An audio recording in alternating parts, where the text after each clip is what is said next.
Ano po ang pagkakaiba ng santol sa nara? Dalawang bagay lang po.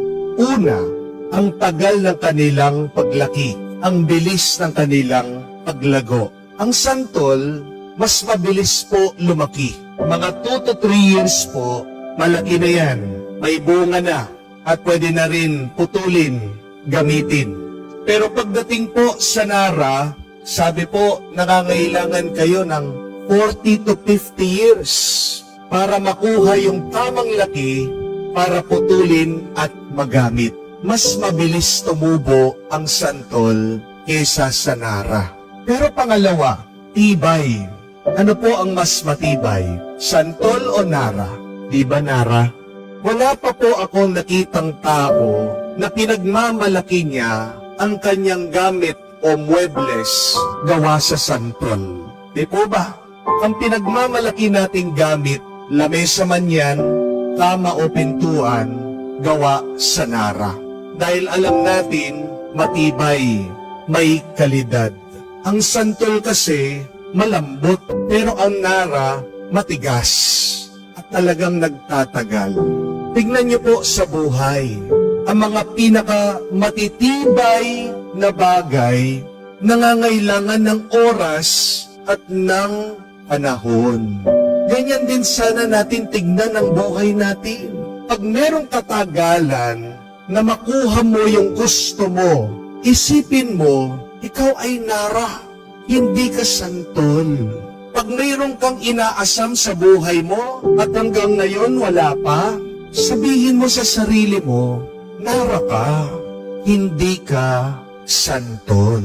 Dahil pag nakuha mo yung inaasam mo kahit na nagtagal pa yan, siguradong matibay yan. Siguradong magtatagal yan. At tandaan din po natin, ang mga pinakamasarap na bagay sa mundong ito, kailangan din ng oras at ng panahon. Ano pong pagkakaiba ng fishball sa ensaymada? Ang presyo, hindi po ba? At ganyan din po yung tagal para magawa, para maluto. Magkano po ang fishball ngayon? Diba, 3, 10 piso. Pero paano ginagawa yung fishball? Napakadaling gawin. Tinatapak-tapakan pa nga yan pag ginagawa. Di po ba? Yun daw yung secret ingredient ng fishball. Pero ang ensaymada, nangangailangan po ng matagal na oras, maraming proseso bago mo magawa ito. Kamukha na lang po ng ensaymada, ng magalang o kaya ng guagua. Nangangailangan po ng 2 linggo bago mo ito maluto, bago ito makain. Magkano po ang ensaymada? Umaabot po ng 350 pesos hanggang 600 pesos, isang box. Mahal, pero masarap naman. Hindi po ba? At ganyan din sa ating buhay. Minsan kailangan mo magsakripisyo. Minsan kailangan mo talagang magbayad ng mahal para makaranas ka ng masarap.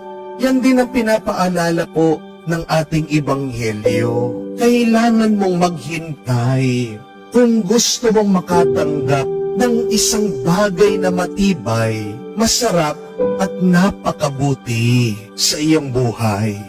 Ito pong si Zacarias at si Elizabeth, isa lang yung kanilang dasal at dalangin. Yung magkaroon po sila ng anak, hindi po ba? Nakuha na nga nilang tumanda, wala pa silang anak. Itong si Zacarias, nawalan na nga ng pag-asa. Sinasabi niya, wala na talaga.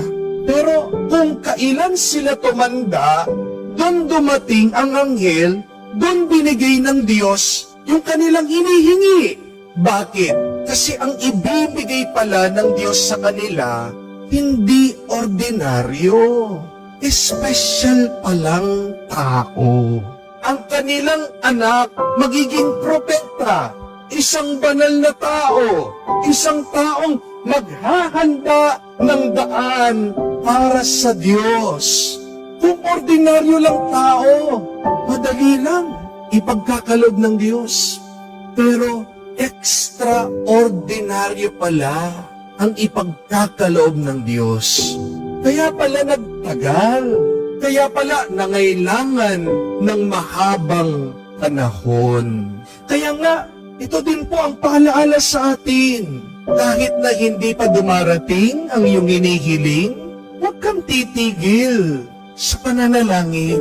Huwag sanang mamatay ang iyong pananampalataya, ang iyong pag-asa. Magpatuloy ka, maghintay ka, at manabik ka. Pag hindi pa dumarating ang iyong hinihiling, dapat nga matuwa ka eh. Bakit? Kasi sigurado, pag dumating yan, napakalaking grasya at biyaya ang ipagkakaloob sa iyo ng Diyos. Kung gusto mong madalian, huwag kang mag-expect na special yan. Amen? Kaya nga po, yung mga iba, umiiyak dahil bumagsak daw po sa board exam. Huwag kang mag-alala. Baka may plano ang Diyos. Kung pumasa ka nga, wala pa namang opening, wala ka pang trabaho. Baka sa susunod mong take, pag pumasa ka, may nakahanda ng mas magandang trabaho para sa iyo. Amen? Meron mga iba, iniiyakan. Bakit daw palagi silang nadidinay sa kanilang visa? Hindi sila makapunta sa abroad. Hindi sila makapagtrabaho para umangat ang kanilang kabuhayan o makatulong sila sa kanilang pamilya. Baka hindi pa yan ang tamang panahon. Amen?